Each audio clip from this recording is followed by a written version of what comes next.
Have you ever felt your heart grow heavy, like you're carrying a backpack full of stones on a long, endless road? Old sorrows from the past that never quite healed, worries about tomorrow that haven't even happened yet. Or sometimes, just one careless word from someone, said in passing, that somehow lodges itself in your mind and replays, over and over, late into the night. I've had days like that too, more than I can count. And the strange thing is, the tighter I tried to hold on, to the hurt, to the question of why it happened, to the version of events where I was right and someone else was wrong, the more exhausted I became. It's a particular kind of tiredness, isn't it? Not the kind that comes from physical work, but the kind that settles into your chest and your shoulders, the kind that makes even getting out of bed in the morning feel like lifting something far heavier than your own body. But then, somewhere along the way, I found a simple lesson from the Buddha's teaching on the art of letting go, and it changed something quiet but fundamental in me. Letting go isn't about throwing everything away.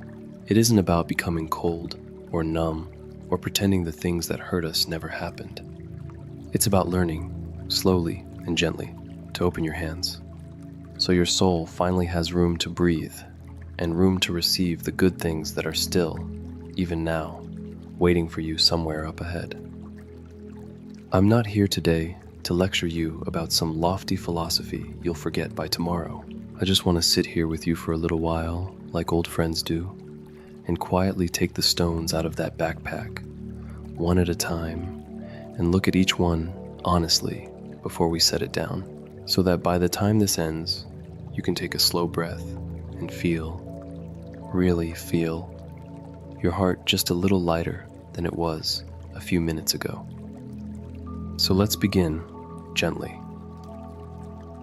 Notice, just for a moment, how your body feels right now, wherever you are. Are your shoulders slightly raised, almost without your noticing, the way they get when you've been bracing against something for too long? Is your jaw a little tight?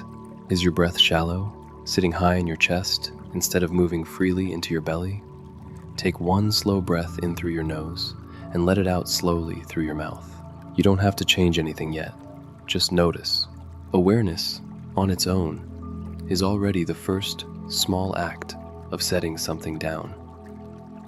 Many of us misunderstand what it truly means to let go. We think it means giving up. We think it means we stop caring, stop trying, stop feeling things deeply. But in truth, letting go is one of the most courageous things a human being can do, because it asks us to trust life without needing to control the outcome. Picture yourself holding a fistful of sand. The tighter you squeeze, the faster the grains slip through the gaps in your fingers, and the more your hand begins to ache from the effort. But the moment you open your palm completely, the sand simply stays there, resting in your hand, undisturbed, and your fingers finally relax. That is exactly what letting go feels like. It is not the loss of what matters to you. It is the release of the struggle, the constant, quiet, exhausting effort of trying to control things that were never truly ours to hold in the first place.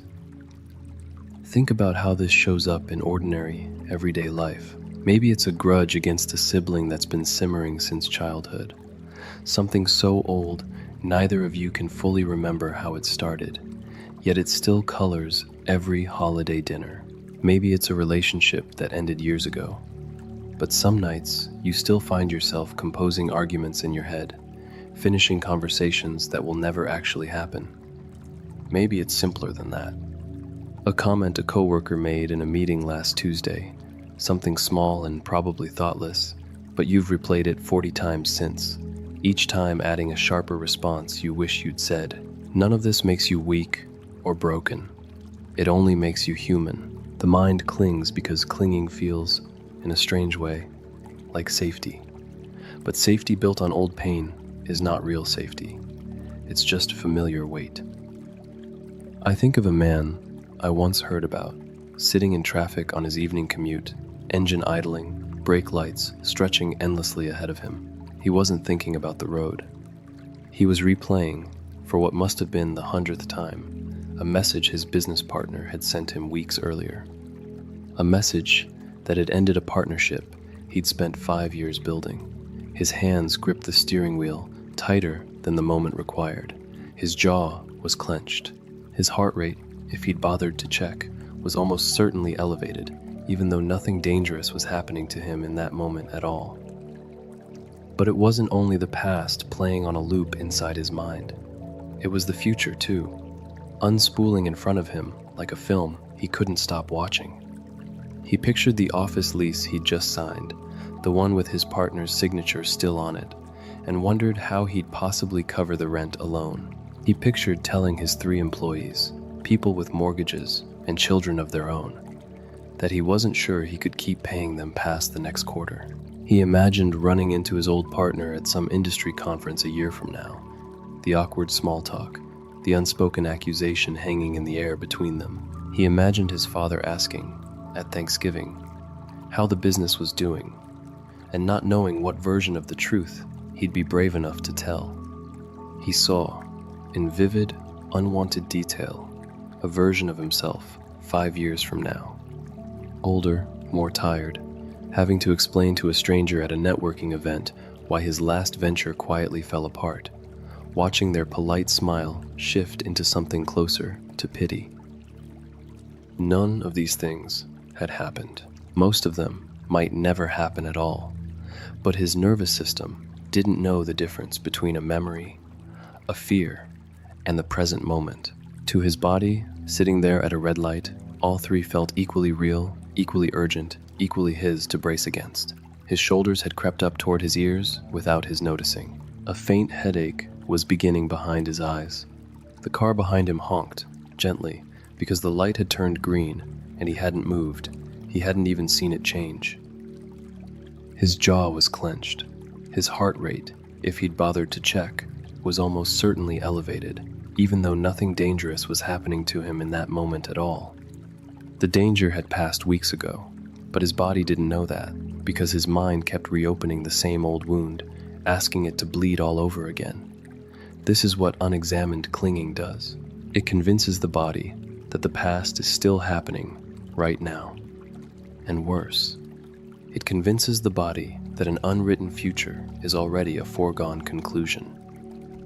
There's a Zen story I've always loved, and I think about it often when my own heart feels heavy. 2 monks were traveling together when they came to a stream swollen from recent rain.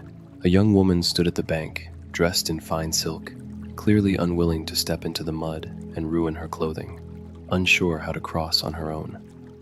The younger monk looked away, mindful of his vows, careful not to even glance in her direction. But the older monk, without a word of hesitation, simply lifted her onto his shoulders and carried her safely across to the other side, then set her down and continued walking. The 2 monks walked on in silence for hours. The sun began to lower in the sky, and the younger monk, who had been quietly stewing the entire time, could no longer hold back his question. "Master," he said, his voice tight with disapproval, "why did you touch that woman? Wasn't that a violation of our vows?" The older monk turned to him, and there was no judgment in his face, only a kind of tired compassion. "I set her down by the stream a long time ago," he said. "Why are you still carrying her?" I think about that story more than almost any other, because it isn't really about the woman at all, is it? It's about the way we pick something up in a single moment. An insult, a disappointment, a wound that lasted only seconds in real time, and then carry it for miles, for years, sometimes for decades, long after the moment itself has dissolved into nothing but memory. The event happened once. The carrying is a choice we quietly renew every single day we continue to hold on. We are, so often, exactly like that younger monk, walking for miles under a weight that was never actually placed on our shoulders by anyone but ourselves.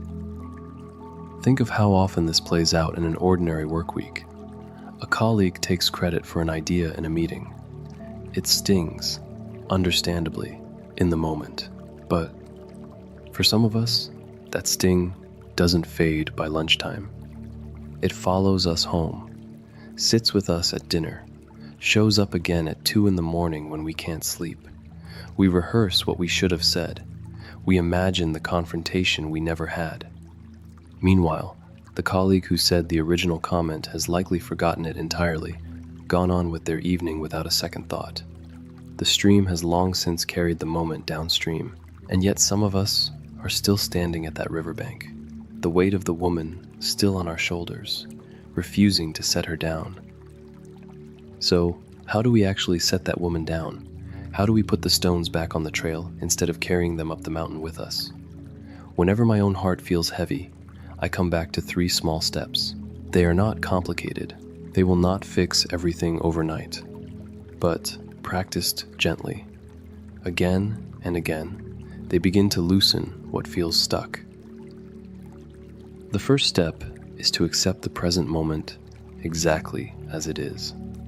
This sounds simple, but it is perhaps the hardest thing we are ever asked to do, because our instinct is almost always to fight what we feel. We tell ourselves we shouldn't be this sad, this angry, this anxious, as if feeling the feeling is itself the failure. But pain that is resisted only grows louder, the way a closed fist around a wasp only gets you stung. Instead, try saying quietly to yourself, without judgment, I am hurting right now, and that is okay. Notice what happens in your chest when you say it. For many people, there's a small, almost imperceptible loosening, like a held breath finally allowed to leave the body. The moment you stop fighting a feeling, it begins, almost immediately, to lose its grip on you. Not because the feeling disappears, but because the war against it ends, and most of our exhaustion was never the feeling itself. It was the fighting. I knew a hospice nurse named Carol who told me once that the calmest patients she ever cared for weren't the ones who'd made peace with dying in some triumphant, cinematic way. They were the ones who simply stopped arguing with reality. One man, in his final weeks, said to her, plainly, I'm scared, and I'm angry this is happening to me, and I don't have to pretend otherwise. Carol said something in the room changed after he said that out loud. Not the diagnosis, not the prognosis, but the atmosphere itself. His hands, which had been restless for days, finally went still on top of the blanket. His breathing slowed. He wasn't fighting anymore, and the absence of that fight seemed to free up an enormous amount of quiet energy he hadn't realized he'd been spending. Acceptance, Carol told me, was never about giving up. It was about finally putting the sword down. The second step is learning to observe your emotions rather than possess them. Picture your mind as a vast, open sky, endless, calm, unchanging at its core, and picture your emotions, even the painful ones, as clouds drifting across that sky. A heavy gray cloud of grief might roll in. A sharp, fast-moving cloud of anger might pass through. But notice, the sky itself is never harmed by the clouds. It doesn't become the storm. It simply holds it, lets it move, and remains. You are the sky, not the weather passing through it. This shift in identity, from being your emotions to witnessing your emotions, is one of the quietest, most powerful tools available to a tired heart. Next time sadness arrives, try saying internally, there is sadness moving through me right now, instead of, I am sad. Notice how different those two sentences feel in your body. One traps you inside the weather. The other lets you remain the sky. A woman named Priya, a school teacher in New Jersey, once told me she learned this distinction during the worst panic attacks of her life, in the year following a frightening medical diagnosis that later, thankfully, turned out to be far less serious than her doctors first feared. In the thick of it, though, she didn't know that yet. She only knew that some mornings, anxiety would seize her chest so tightly she could barely get her children ready for school. A therapist taught her to pause, mid-panic, and simply narrate what was happening, almost like a sports commentator describing someone else's game. There is a wave of fear moving through my chest. It is rising. Now, it is starting to peak. She said it felt strange and clinical at first, almost silly, but within weeks, something shifted. The narrating created just enough distance between herself and the fear that the fear stopped feeling like her entire identity. She was still Priya, the woman watching the wave, not the wave itself. The sky doesn't drown in its own clouds, however violent the storm. It only, ever, holds them. The third step is the practice of gratitude, and I've come to believe it might be the most natural antidote we have to clinging onto pain. Our minds have a habit of fixating on what's missing. The relationship that ended, the opportunity that slipped away, the apology we never received. And the more we fixate, the heavier the backpack becomes. But gratitude works almost like a counterweight. It doesn't erase the loss. It simply places something good on the other side of the scale, so the weight doesn't feel quite so unbearable. Try this tonight, before you fall asleep. Name 3 small things from your day you're genuinely thankful for. They don't need to be profound.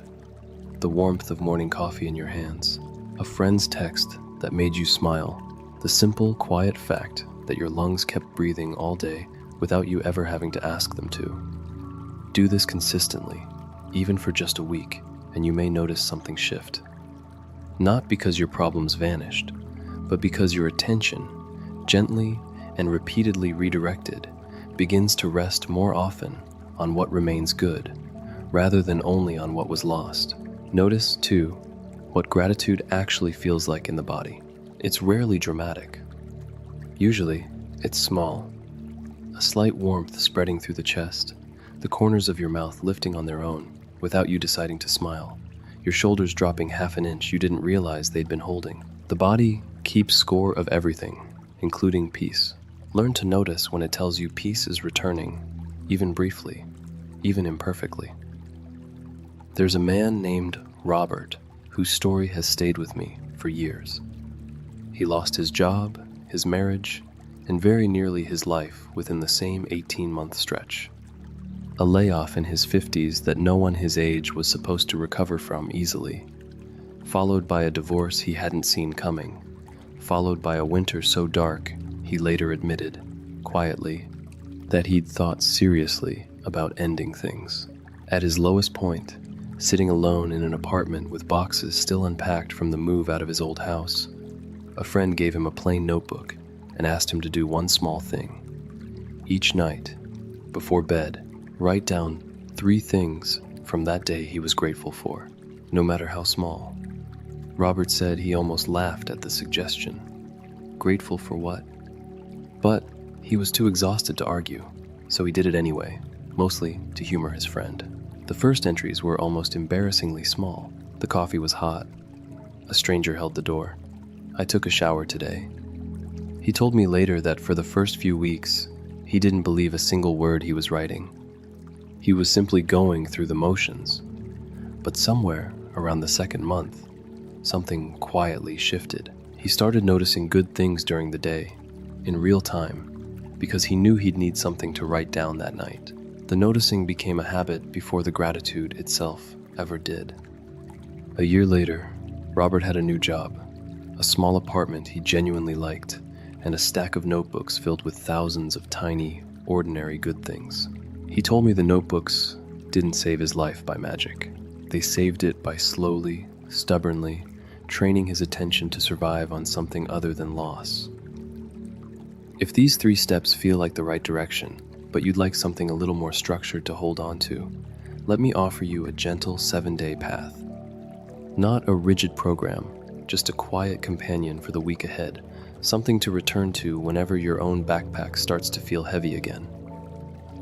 On the first day, all you're asked to do is notice. Find a quiet moment, maybe with a warm cup of tea in your hands, and simply name what feels heavy. Don't try to fix anything yet. As you write, pay attention to your breath. Does it catch, even slightly, When a certain name or memory appears on the page, that small catch is information your body has been trying to hand you for a while.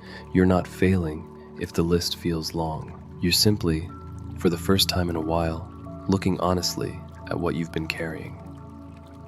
On the second day, lie down somewhere quiet and slowly scan your body from your toes up to the crown of your head. Most people find the tension hiding in the same few places. The jaw, the shoulders, the lower back, sometimes the stomach, clenched like a fist around something it's been protecting for years. As you find these places, breathe into them, imagining the breath as warm, golden light, slowly loosening what's been held too tightly for too long. Some people feel tears rise unexpectedly during this. Others feel a strange, sudden urge to laugh. Both are fine. The body is simply releasing what the mind has been too afraid or too busy to fully feel. On the third day, write a letter to someone or something you need to release. A person, a job, an old version of yourself. Say everything you've never said out loud, the anger, the love that's still tangled up in it, the sentences you never got to finish. Then, don't send it. Read it aloud instead, maybe by candlelight, and notice your own voice as you speak the words. Does it shake at certain lines? Does your chest feel tighter or looser by the final sentence? When you're finished, either burn the letter safely or fold it away somewhere you won't open again. This isn't avoidance. It's ceremony. We've always needed ritual to mark the moment something ends. On the fourth day, choose one drawer, one closet shelf, or one cluttered folder on your phone and clear it with intention. As you remove each item, pause and silently say, "Thank you for what you taught me." Notice your hands as you do this. Are they hesitant around certain objects, lingering a little too long? That hesitation is worth paying attention to, not rushing past. You're not erasing your history. You're simply choosing not to let it keep occupying your present. On the fifth day, practice forgiveness. Not as a single grand decision, but as a small, repeatable act. Choose one person, and it's allowed to be yourself, and simply sit with the intention to forgive. Even before the feeling fully arrives, place a hand on your own heart and feel its steady rhythm beneath your palm. That heartbeat has carried you through every hard year you've already survived, and it doesn't need you to keep feeding it old resentment in order to keep beating. Let the intention be enough for today. On the sixth day, choose one area of your life where you've been gripping tightly onto a specific outcome and practice doing your part while consciously loosening your hold on the rest. You may feel something close to vertigo as you do this. A slightly unsteady feeling in your stomach, almost like standing near the edge of something. That sensation isn't danger. It's simply your nervous system encountering the unfamiliar feeling of trust. And on the seventh day, rest and look back. Notice what feels different in your chest, your shoulders, your breath, compared to where you started.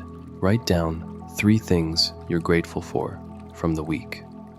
Not despite how hard it was, but including the hard parts. This isn't an ending. It's the quiet beginning of a lighter way of carrying your life forward.